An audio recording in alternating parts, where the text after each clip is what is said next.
প্রিয় স্টুডেন্ট সকলকে আসসালামু আলাইকুম। তো গুচ্ছ ভার্সিটি ভর্তি পরীক্ষার আর মাত্র কয়েকদিন বাকি এবং তোমরা সকলে জানো গুচ্ছ ভার্সিটি ভর্তি পরীক্ষার কোশ্চেন কিন্তু এবার করবে ইসলামিক ইউনিভার্সিটি। সো আমার কাছে যেটা মনে হয় যে Islamic university previous year question থেকে এবার বেশ কমন আসবে। তো প্রিভিয়াস ইয়ারের যে যে কোশ্চেন ব্যাঙ্কগুলো ইম্পর্টেন্ট, যে সালে কোশ্চেনগুলো ইম্পর্টেন্ট সেটা নিয়ে আমি আলোচনা করব এবং কোন কোশ্চেনগুলো পড়লে তোমার কমন আসবে সেটা আজকে আমি ভিডিও দেখাবো। তোমরা যারা এই ভিডিওটা শুরু থেকে শেষ পর্যন্ত দেখবা ইনশাল্লাহ কিছু না কিছু কোশ্চেন কমন পাবাই। তো চলো আমরা শুরু করে দিয়ে কথা না বাড়িয়ে ইসলামিক ইউনিভার্সিটি ভর্তি পরীক্ষা 2019-20 শিক্ষাবর্ষে কোশ্চেন এবং এই রিলেটেড আরও যত কোশ্চেন আছে আমি ইনশাল্লাহ দেখাবো। তো আশা করি তোমরা এই সঙ্গেই থাকবা।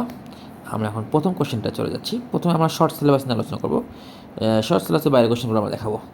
শর্ট সিলেবাসের প্রথম যে কোশ্চেনটা ছিল যে নিচের কোন গেট দুটিকে সার্বজনীন গেট বলা হয়? NAND gate. উত্তর হচ্ছে ন্যান গেট অ্যান্ড কি নর গেট। তোমরা যারা আইসিটি ভালো পড়ো এটা ভালোই জানো।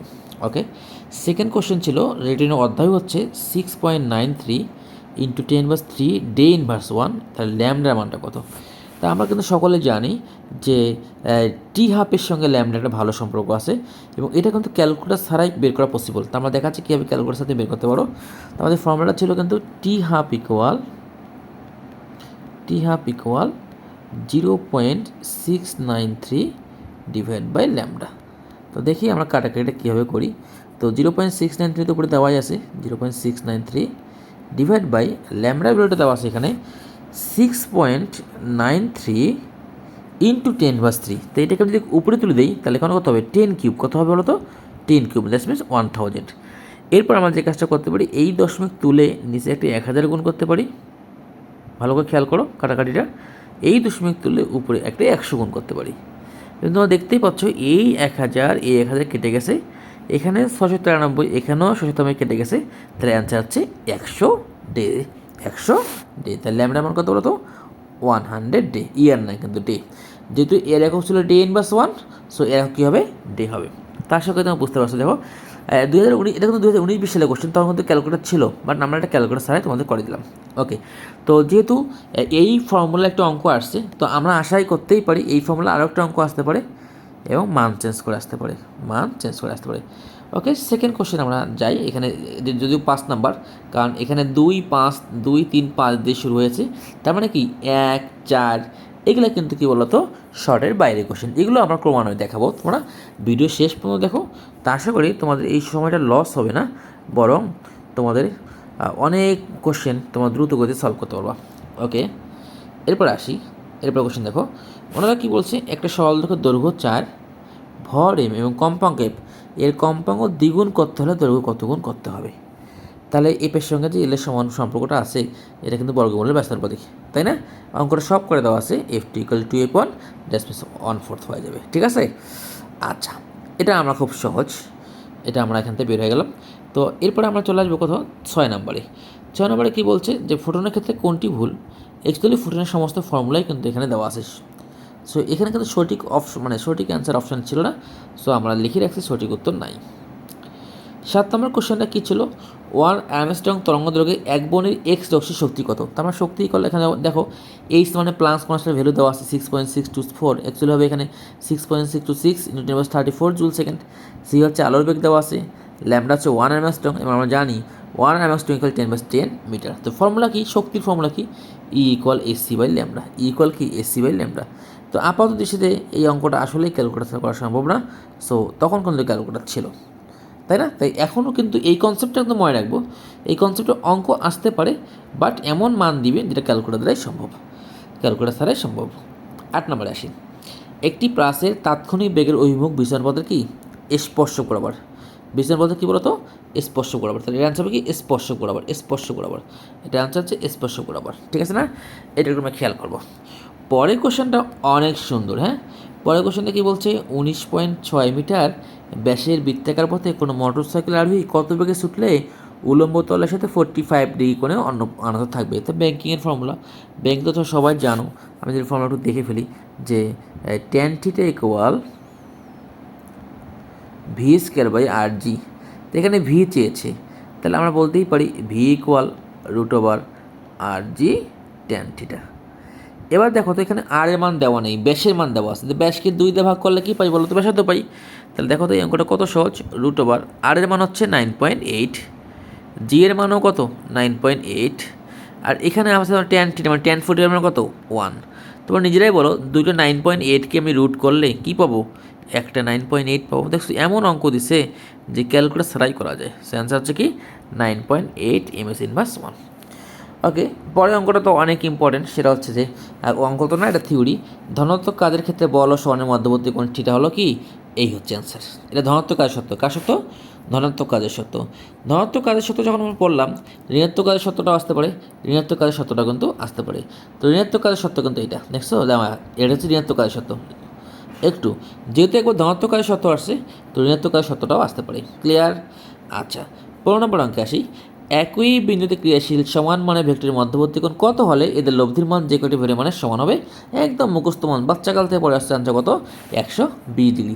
আমরা জানি P = Q = R হলে alpha must be 120 degree. That's means দুটি ভেক্টরের মান সমান এবং এদের লব্ধির মানও যে কোনো একটি ভেক্টরের মানের সমান হলে অবশ্যই কোনটা কত হয় বলো তো? 120 ডিগ্রি, তাই না?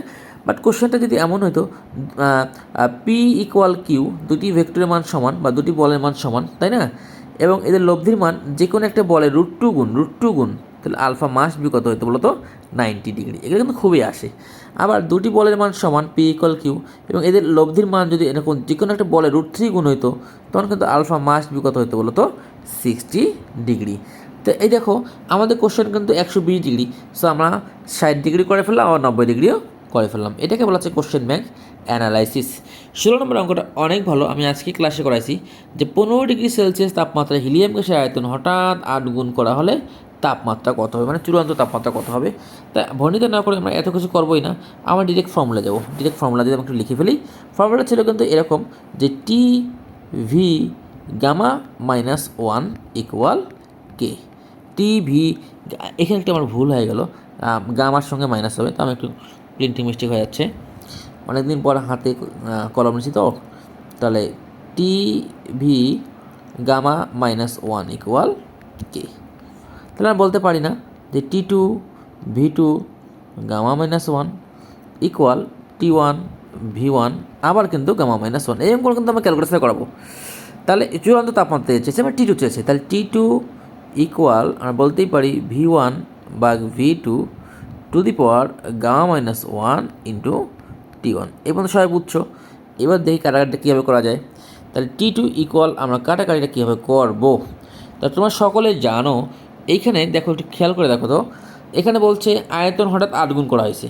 তাহলে আদি আয়তন যদি দেখো, এখানে V1 ছিল V, এবার শেষ আয়তন V2 কি 8V, কত 8V।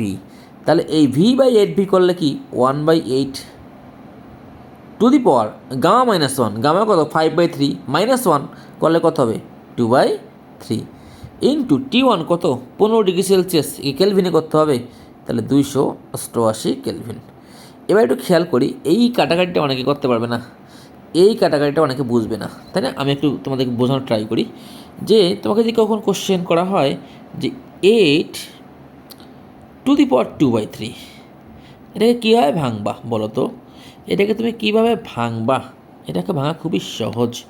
তাহলে 8 মানে কি 2 কিউব, তো 2 কিউব টু দি পাওয়ার 2/3, তোমরাই বলো 3 3 কাটবে, 2² মানে কত 4। তাহলে 8 পাওয়ার 2/3 মানে কত 4। তাহলে বলতেই পারি 1/4 ইন্টু 288, 4/72 আবার কত 288। তাহলে আনসার কত 72 কেলভিন। কিন্তু অপশনে তো আবার কেলভিনে নেই, কী আছে সেলসিয়াসে। তাহলে আমরা জানি কেলভিনকে আমরা এই 273 দিয়ে বিয়োগ করলে কী পাবো সেলসিয়াস পাবো। তাহলে 273কে যদি বিয়োগ করি 72 দিয়ে, তাহলে 72 - 273, তোমার সবাই দেখো 72 - 273, ডেফিনেটলি আনসার হবে কত -201 ডিগ্রি সেলসিয়াস, -201 ডিগ্রি কি সেলসিয়াস। কথা কি বুঝছো? তাহলে কোনটা আনসার হবে, কোনটা অ্যান্সার হবে বলেন তো? -201, হ্যাঁ -201। তাহলে অ্যান্সার হবে সি, কিন্তু দেওয়া আছে কিন্তু সি দেওয়া আছে অবশ্য। অ্যান্সার কী হবে? এই সিটা হবে। ক্লিয়ার সবাই? এই কোশ্চেনটা কিন্তু বুঝতে হবে। এবার বলছে দোলন গতির উদাহরণ। 17 নম্বর কী বলছে? দোলন গতির উদাহরণ ডেফিনেটলি সূর্যালোকের গতি। কার গতি? সূর্যালোকের গতি। 19 নম্বর কমন কোশ্চেন, যে মহাকাশে একজন নভোচারীর কাছে একটি সরলরেখার দৈর্ঘ্য কত হবে? ইনফিনিটি। তার মহাকাশে আমরা জানি G0 আর সামথিং বাই 0 মানে ইনফিনিটি। তারপরে 20 নম্বরে কী বলছে? ধাতব পদার্থের ক্ষেত্রে পয়সা অনুপাতের এই মানের সীমা কত? তাহলে এখানে -1 থেকে সিগমা থেকে 0.5 অ্যান্সার দিচ্ছে। আমার মনে হয় এই অ্যান্সারটা একটু ভুল আছে, তোমরা একটু চেক করে নিও। ধাতব পদার্থের ক্ষেত্রে কী হবে? আমার কথা মনে হচ্ছে যে ধাতব পদার্থের ক্ষেত্রে সি হবে। হ্যাঁ, ধাতব পদার্থের ক্ষেত্রে সি হবে। সি ঠিক না, এইটা একটু তোমরা কনফিউশন নিবা। তাহলে বি হবে, সরি বি হবে। ওকে, বি হবে। ওকে, এইবার কিন্তু আমাদের কাছে এক্সট্রা এটা একটু তোমরা দেখে নিও। তো এটা আমরা তো জানি বির তো এমনি পয়সা অনুপাত মান। ধাতব পদার্থের ক্ষেত্রে আমাদের তো মনে আছে ইজেক্স স্যারের বই কিন্তু 0 less than sigma less than half that থাকা কথা। তোমরা একটু চেক করে নিও তো, নাহলে আমি পরের ভিডিওতে কারেকশন করে দিব। আচ্ছা, চেক করে নিও। যদিও ওই অপশানটা এখানে নাই, এই অপশানটা এখানে নাই, তো এই জন্য তুলে দিয়েছে। এবার আসো নিউটনের শীতলীকরণ সূত্র, ডিরেক্ট কাহিনী মুখস্থ রাখবা। নিউটনের শীতলীকরণ সূত্র, B is the right answer. ই সমানুপাতিক T1 মাইনাস T2। কার সূত্র?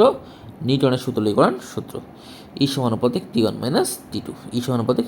আর এটা মেবি স্টিফানের ধ্রুবক, স্টিফানের ফর্মুলা, তো এক দরকার নেই। 4 নম্বর অঙ্কটা আমার কাছে মনে হচ্ছে আসতে পারে।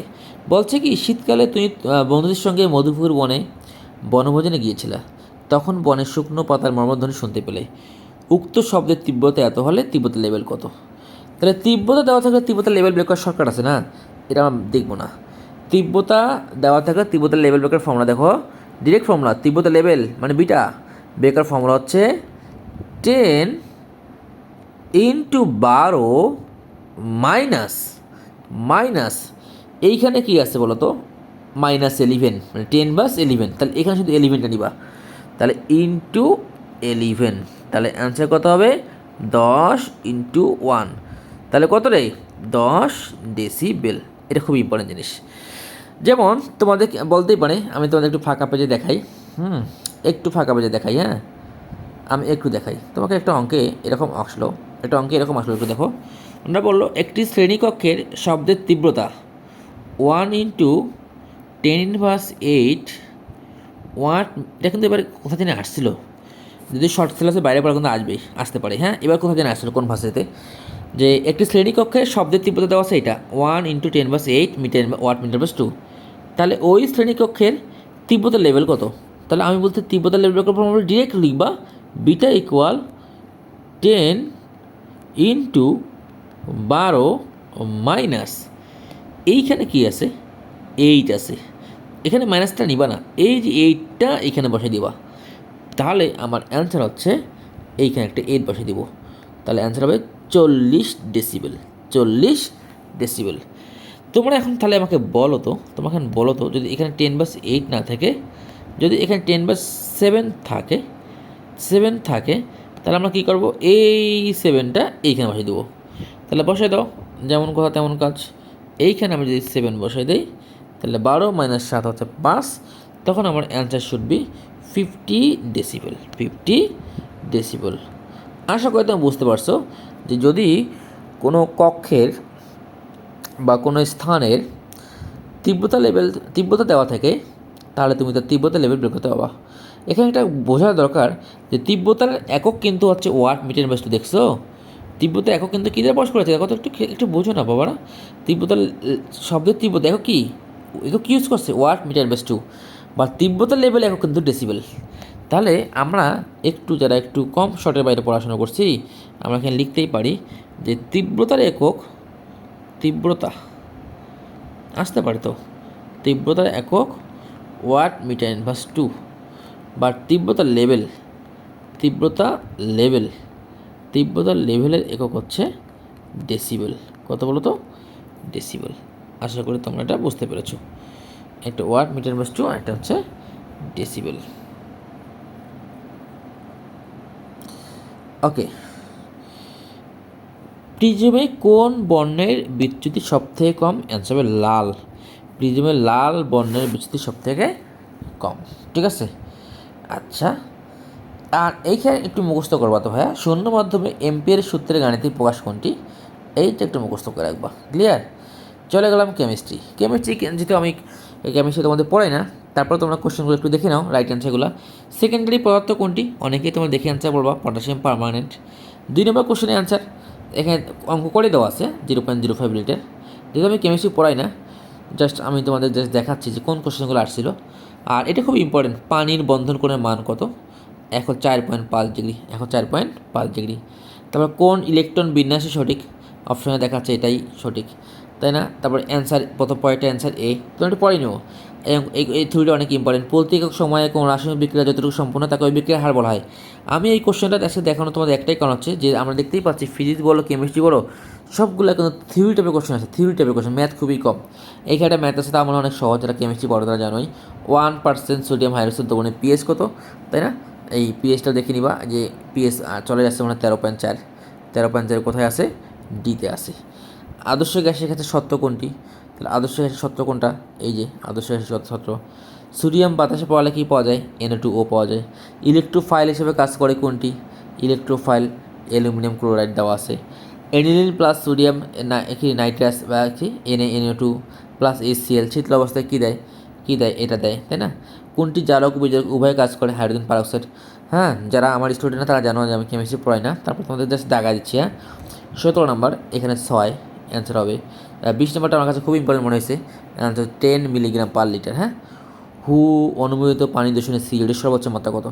আমার এই ভিডিওটা করার উদ্দেশ্য হচ্ছে যে ইসলামিক ইউনিভার্সিটির কোশ্চেনগুলো কী টাইপের হয় তোমরা একটু দেখে নাও, তাই না? কী টাইপের হয়, এটার অ্যান্সার হচ্ছে বি, তাই না? এটা এক্সট্রা সিলেবাসে আছে। এটা খুব ইম্পর্টেন্ট। 10 নম্বরটা খাদ্য সংরক্ষণে ব্যবহৃত অ্যান্টিঅক্সিডেন্ট হচ্ছে BST, খুবই ইম্পর্টেন্ট। নিম্নে কোনটি গলন পদ্ধতি? এটা একটা ইম্পর্টেন্ট জিনিস। ETP কি? কলকারখানা বর্জ্য পরিশোধন প্রক্রিয়া, এটা ইম্পর্টেন্ট। ক্রোমাটোগ্রাফিতে কয়টি ফেজ বিদ্যমান? কয়টি ফেজ রে? 2টা ফেজ বিদ্যমান। কোন ফুয়েল সেলের তরল ইলেকট্রোলাইট অনুপস্থিত? PEMFC, খুবই ইম্পর্টেন্ট। এবার রিটেনে চলে আসলাম। যেহেতু তোমাদের রিটেন নাই, সো রিটেন পরে লাভ নাই। দেখছো 2019-20 সালে কিন্তু ইসলামিক ইউনিভার্সিটি রিটেন আসছিল, সো রিটেনটার পরে লাভ নাই। তবে রিটেনের মধ্যে আর MCQ তো ইম্পর্টেন্ট, যে বিভব শক্তি বস্তুর কিসের উপর নির্ভর করে? অ্যান্সার কী হবে? ভূপৃষ্ঠ থেকে উচ্চতার উপর ডিপেন্ড করে, কারণ EP = mgh, তাই না? লাল আলোর বেগুনি আলোর বেগের চেয়ে কত গুণ বেশি? 0.6 গুণ বেশি, তাই না? অনেকে জানো না, জানো না তারপর দেখে নাও। তারপর এটা ইম্পর্টেন্ট, রাদারফোর্ডের আলফা। দেখছো আগে কিন্তু ইসলামিক ইউনিভার্সিটির রিটেনগুলো ছিল কি এক কথার প্রকাশ টাইপের ছিল, যে রাদারফোর্ডের আলফা কণা বিশ্লেষণ পরীক্ষায় কোন পদার্থের পরিলক্ষিত পদ্মা ব্যবহৃত হয়? জিঙ্ক সালফাইড, তাই না? তারপর মানব রক্তে কোন বাফার বিদ্যমান? 3টে বাফার বিদ্যমান। বাফার 3টা পরে নেবেন, ঠিক আছে না? বাফার 3টা পরে নেবেন, ঠিক আছে। আমরা এদিকে আর না যাই, এটা খুবই ইম্পর্টেন্ট। হ্যাঁ, কোন কণা ঈশ্বর কণা নামে পরিচিত? আমার মনে হয় এটা আসবেই, একটু দেখে নিতে 100%। হিগস বোসন, কী বলছি? হিগস বোসন কণা।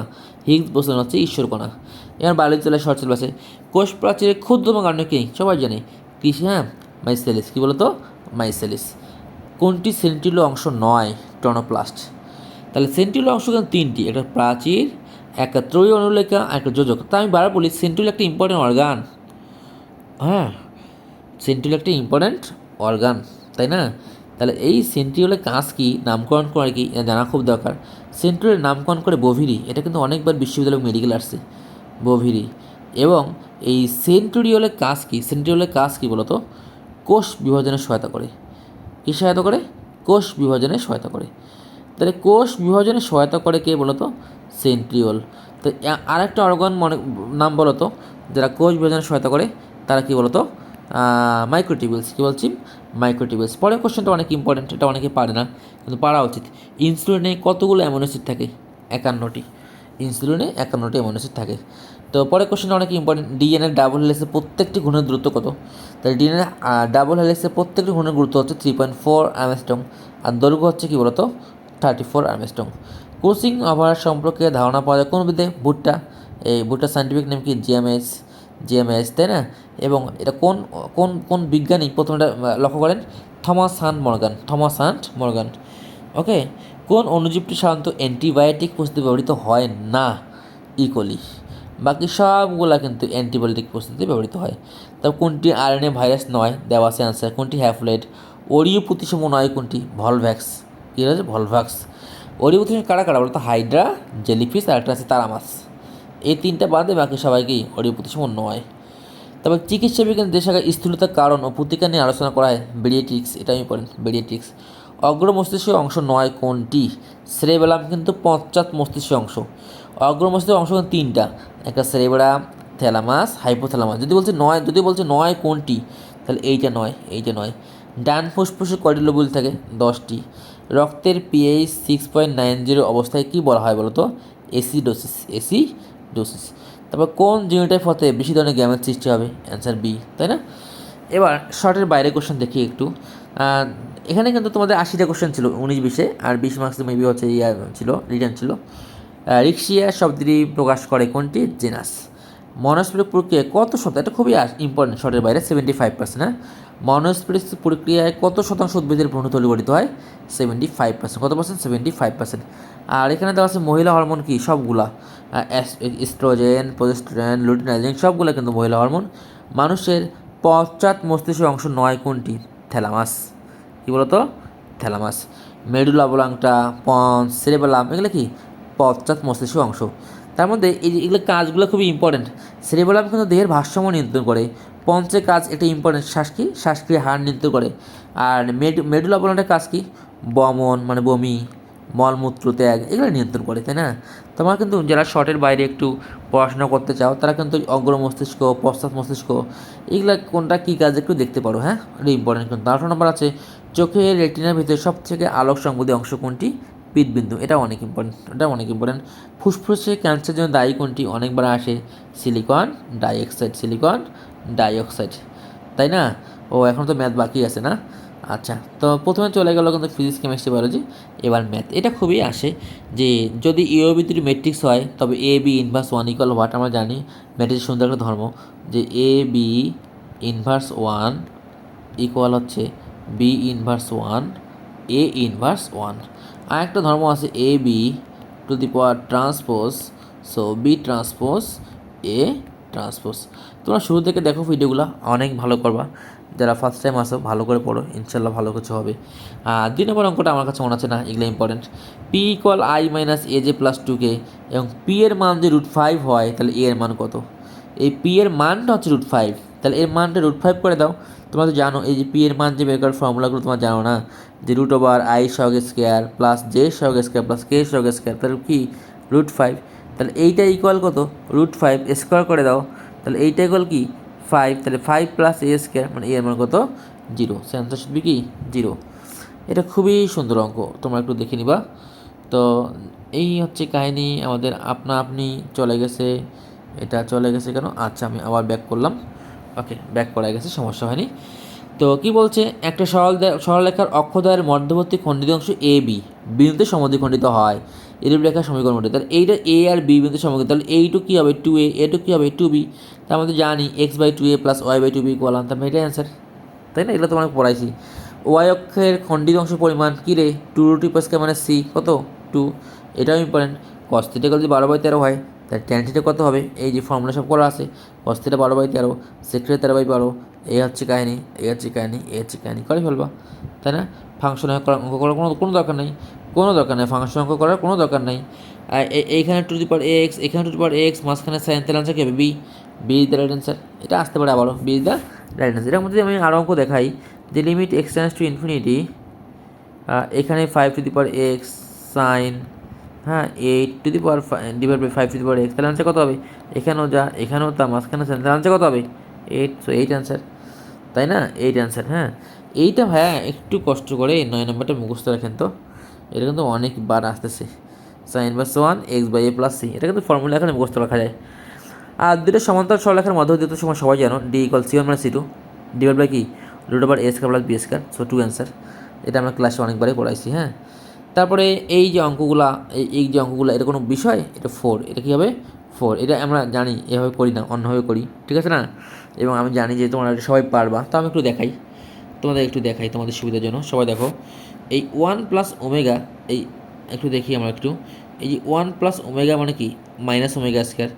1, এই যে আমি একটু খেয়াল করি, এই যে 1 প্লাস ওমেগা মানে -ω², আর এখানে -ω², তো কি এটা কি টোটালটা -2ω², তাহলে লিখে নাও -2ω² ইন্টু, এবার একটু খেয়াল করো এই ওয়ান প্লাস ওমেগা স্কোয়ার মানে কি minus omega, so minus two omega.